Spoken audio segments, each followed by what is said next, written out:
this Parliament. We will harness digital transformation as a driver of growth, of inclusion and effective service delivery.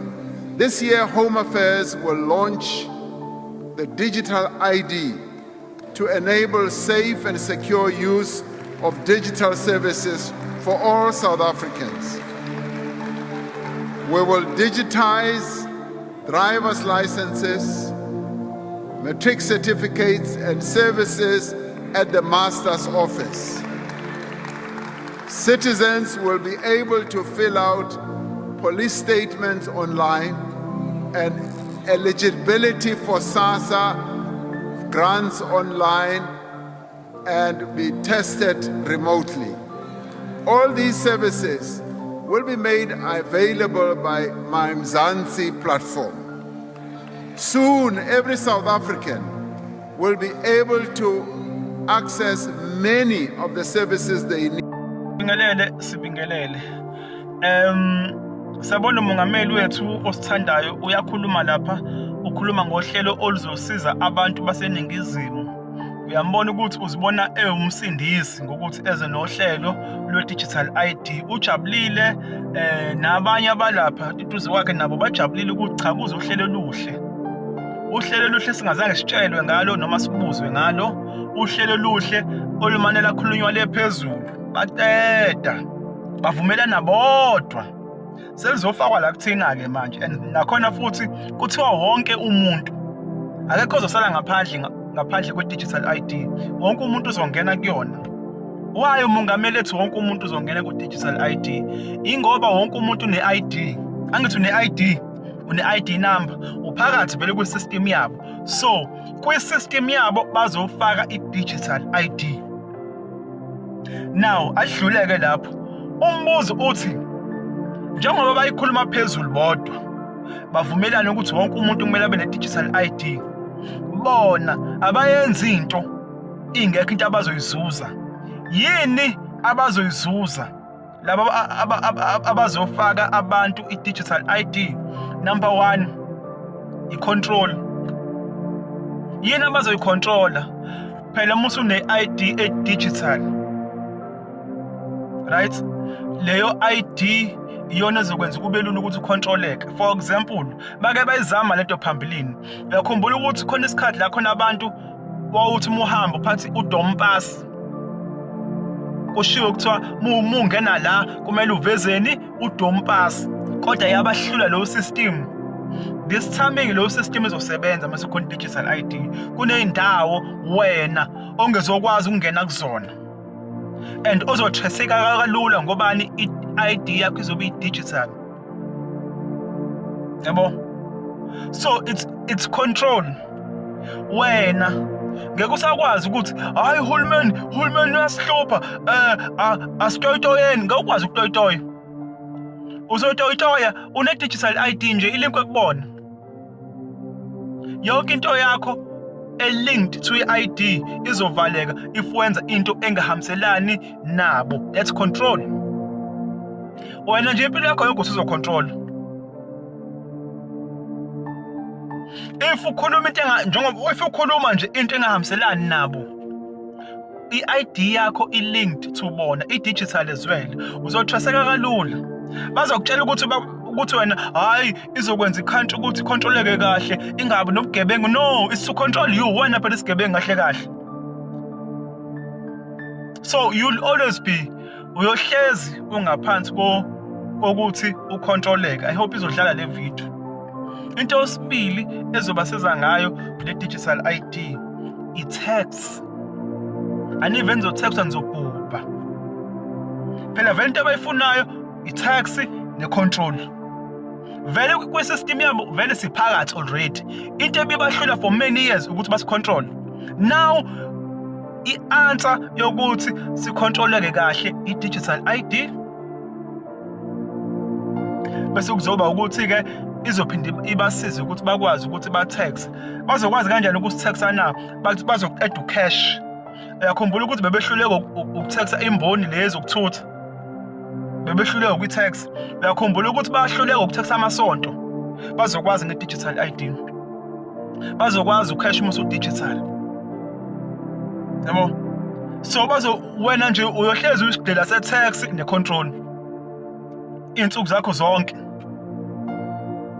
Into abazoyithola it's their control. Vele siphakathi kwi-system kodwa for all these years bebehluleka ukwenzani ukucontrola. Now bazokwazi ukuthi ba-control into abazoyithola leyo. Umbuzo uthi le digital ID izoshaya obani? Abantu abasemalokishini, abantu abasema-suburbs, abantu abasebenzayo. If usebenza nje uhola nje usebenza enkampanini, ingabe inkampani private noma usebenzela izikhulu lezi uphakathi. Abantu abahola ama-grant, ngabe u-350, kungaba imali eqolo, kungaba imali enkamnkam uphakathi. Kungabe uyafunda isikole primary, ufunda high school, ufunda uphakathi. Une-driver's license uphakathi. Into yabo, into ene-ID nje. Ngeke basho bathi bakuphoqa, no, bazothi akuphoqwe umuntu ongathanda akayiyeka, kodwa bazogodla okwabo. Bazogodla izinto zabo. Angithi njengamanje thina sithembele ezintweni zabo. Bazoyigodla-ke izinto zabo. Bathi soke sibone. Uzoyela wena usuguqa ngamadolo omabili uthi ngiyacela ningifake. Bonke-ke labo bantu abathembele kwi-system yabo. I-system yabo yiphi? Ile-ding i-ID number. Into nje edinga i-ID number yabo. Into nje edinga, ngoba ngisho esitolo uma usuthenga ukudla, awe ma, nansi enye indaba ukudla. Namhlanje asikwazi kwenza lutho. Asikwazi kwenza lutho. Ngisho ukudla, shaya ulayini lapha. Sibe proud ukuthi hayi sabelungu thina sothenga ukudla. Thina sifaka imali la. Ngisho izitolo zama-Pakistan ethi ngisho sesidayisela ushevu still sothenga ngoba sikwazi kwenza lutho. Bazosibamba ngakho ukudla. Phela ukhumbule ukuthi ukubona ukuthi uma uthenga izitolo kuthiwani unale ikhadi lale ekhaya, lelo khadi lale ekhaya lilinkwe to i-ID yakho. Isiphi isitolo esingenayo esingafuni ikhadi laso manje uma uthenga khona. So abantu abazoshayeka labo, abantu abazosinda kulento, abantu abanjani? Abantu abazosinda, bakhona abantu abazosinda. Abantu abangaphansi kwendawo zamakhosi, number 1. Abantu abangawaphuzi amanzi asempompini, abanamanzi abo. Abantu abatshalayo, right? Abadla ukudla kwabo, abangathengi lutho ezitolo lezi. Abantu abangadinge lutho, labantu banomhlaba wabo.